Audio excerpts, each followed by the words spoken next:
Кампания по декларированию доходов, полученных в 2013 году, началась с 1 января текущего года. Форма декларации и порядок ее заполнения остались прежними, и это намного облегчает гражданам задачу декларирования доходов, говорят сотрудники налоговой службы.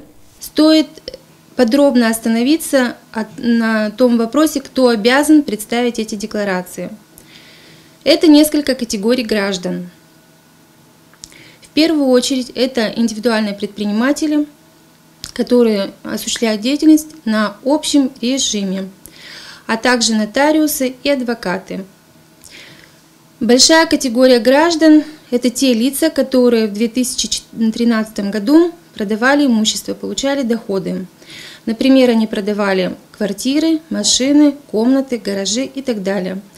Но тут есть такая особенность, что декларируют доходы только те, кто, продав имущество, обладал этим имуществом не более 3 лет. Кроме того, декларируют доход люди, которые продавали долю в уставном капитале, получали доходы в виде выигрышей в лотереях, или в том случае, когда налоговые агенты не удерживали НДФЛ по месту работы. Для заполнения налоговой декларации по доходам 2013 года, по словам Гульсины Зинуровны, можно использовать специальную компьютерную программу «Декларация 2013», которая находится в свободном доступе на сайте налог.ру и в гостевых компьютерах любой налоговой инспекции.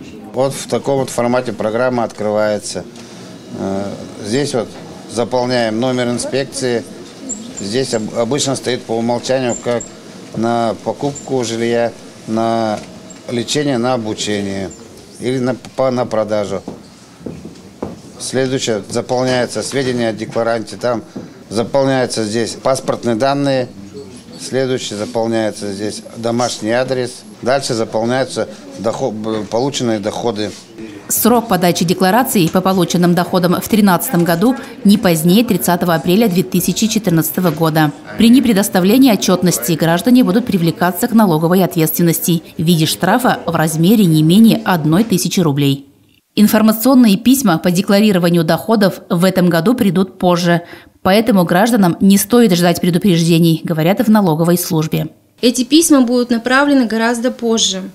И поэтому, чтобы каждый из нас смог уточнить свою обязанность, ждет ли налоговая инспекция вас с декларацией, я вам рекомендую посетить наш сайт налог.ру. На главной страничке вы откроете закладочку «Электронные сервисы» и откроете сервис, который называется «Узнать, есть ли у вас обязанность по представлению декларации о доходах». Это самый простой способ уточнить свою обязанность. Прием декларации осуществляется ежедневно в рабочие дни без перерыва на обед, а также во 2-ю и 4-ю субботу месяца с 10 до 15 часов. Кроме того, в марте и апреле в налоговой инспекции будут проходить дни открытых дверей. Лариса Матвеева, Вадим Попов, телекомпания ТНТ Можга.